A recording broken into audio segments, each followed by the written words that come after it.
The decline of department stores has been actively covered in the media. But while many are focusing on the economic factors that have led to this, the department store's decline can also be attributed to the emergence of online shopping and specialty retailers, both of which harness rhetoric to create a more desirable shopping experience. Richard J. George, professor of food marketing at Howe School of Business, noted that the department stores in the middle are suffering most. Many have described how changing the department store experience could lead to a resurgence and increased attention. Northwestern Integrated Marketing Communications professor Ashley Humphreys describes how this could work. I think there are certain affordances that you can build into stores to try to shape that or create that.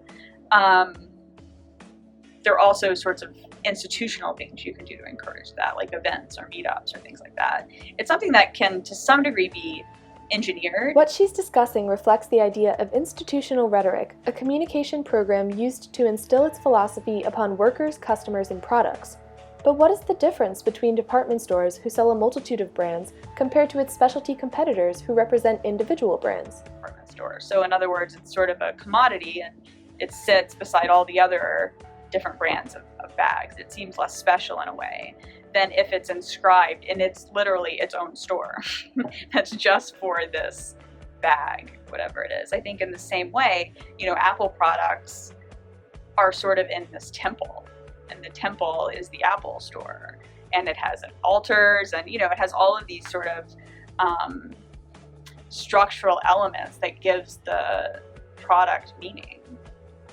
The use of environmental rhetoric, nonverbal communication, is critical in establishing this in-store shopping experience. We took a trip to Old Orchard Mall to examine how rhetoric plays a role. We focused on Macy's, the department store in the middle, who has seen the greatest decline. The best news the company has recently had was its announcement last week that quarterly sales decreased by 4.3% instead of Wall Street's expected 4.7%. We also visited several of its specialty competitors along with online retailers. There are 4 components of environmental rhetoric. First are ambient factors.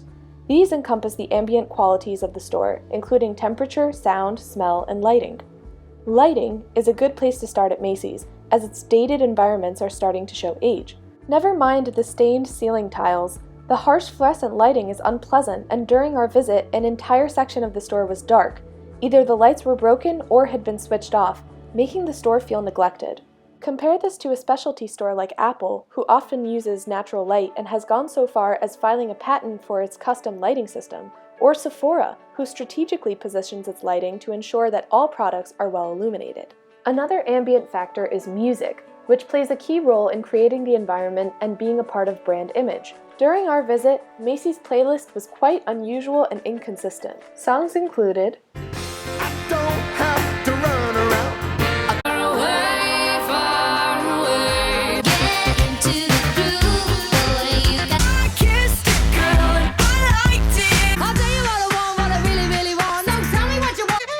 J to the low, F to the middle of our street, our house. Should you stay or should you go? It just takes some time. Meanwhile, other retailers use popular music as a fundamental part of their identity. Apple stores play a custom mix of Beats One, their in-house radio station curated by some of the world's best-known DJs. Beats One, worldwide, always on. The latest and greatest music is what's playing in their stores. Most recently, The Weeknd's smash hit, Can't Feel My Face, actually made its world debut at an Apple product announcement. The next component of environmental rhetoric is spatial factors, which include furniture, merchandise displays, store layout, and other equipment. During our visit to Macy's, we noticed haphazardly placed merchandise, items lying on the floor, dated-looking flooring and carpeting, and damaged furniture. These small issues add up, especially when compared to specialty competitors, many of whom sell items in Macy's and simultaneously have stores in Old Orchard Mall. For example, Macy's display for the North Face features a single wall covered in rock-themed wallpaper. Meanwhile, the North Face store, located right across from Macy's, features wooden furniture and a variety of sport-related photos which better fit the brand. While Macy's sells running shoes in a small Finish Line boutique which takes up one wall of the store, the standalone Finish Line store, located just steps away, features more interesting merchandise displays and a wider selection. The third component of environmental rhetoric is signs and symbols. Together, these create a flurry of images. Macy's issue is that it must include the signs and symbols for its own brand along with those of the products it sells. This leads to some confusing inconsistencies. We noticed a strange mix of celebrity endorsers, from Gwen Stefani to D-list comedian Bill Engvall, signs with widely different messages, tone, and even fonts. Symbols of sales were inconsistent, with many featuring complex discount coupon rules, regulations, and combinations. Compare this to those found in specialty stores like Sephora, where every single sign and symbol matches to create an identity. Sephora uses consistent typefaces throughout all its stores, website, and advertising. Their iconic black and white striped motif appears both inside and outside of the store, and even their door handle is shaped like the company logo. The final component of environmental rhetoric is the store's employees and how they behave. The employees we encountered at Macy's rarely approached us to offer help. When we requested assistance, they were able to provide general information and help us in our search, but with the thousands of products available, it's nearly impossible to be knowledgeable on all of them. But the worst thing we saw was Macy's electronics department, which is in fact difficult to even call a department. Products have been relegated to a vending machine, and employees aren't even able to help with issues. Signage on the machine encourages customers to call a hotline for assistance. Just like that, one of the key benefits of brick-and-mortar retail, human interaction, is completely gone. Why buy an iPad from a vending machine at Macy's when one can go to the Apple Store in the same mall? Bob Phibbs, president and CEO of The Retail Doctor, said, "How much do Macy's employees encourage emotion in shoppers? In my experience, not much. They are efficient when you ask a question, but do they initiate wonder, inspire extra purchases, or encourage you to try on additional items you didn't ask for? Not often. And don't mistake finding a different size for creating emotion.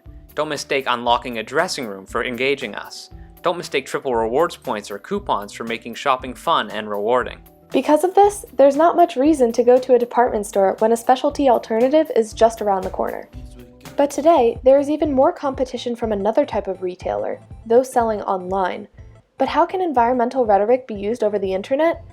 Ambient factors are difficult to control for by an online retailer, especially given that we can now shop from laptops and phones, which can function in nearly any environment.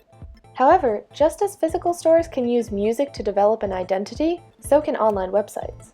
Consider ASOS, a UK-based fashion company who exclusively sells clothing online. In creating their own music videos and partnering with popular musicians to both wear their clothing and bring exclusive performances to YouTube, they establish an identity beyond that of a website selling clothes. Azalea Banks, Haim, Ellie Goulding, Two Door Cinema Club, and Rita Ora are just a few of the names who have appeared on ASOS. Hi, I'm Rita Ora and welcome to my ASOS cover shoot. These connect their brand to popular culture via music. ASOS! Recently, the company even expanded their coverage to the world of film. Hey guys, we're here at the ASOS shoot. I'm Daisy Ridley. And I'm John Boyega. Spatial factors play a role in the designs of these websites. Amazon pioneered the online shopping experience and the idea of algorithmic item suggestions, allowing people to find and discover products they didn't know they actually needed. Much like the idea of a physical maze in stores, one can easily find themselves down the online shopping rabbit hole. ASOS has added several features to their site which help to alleviate some of the limitations of online shopping.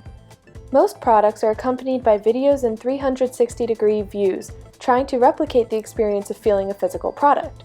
They also include a thorough size and measurement tool to reduce the uncertainty of shopping online.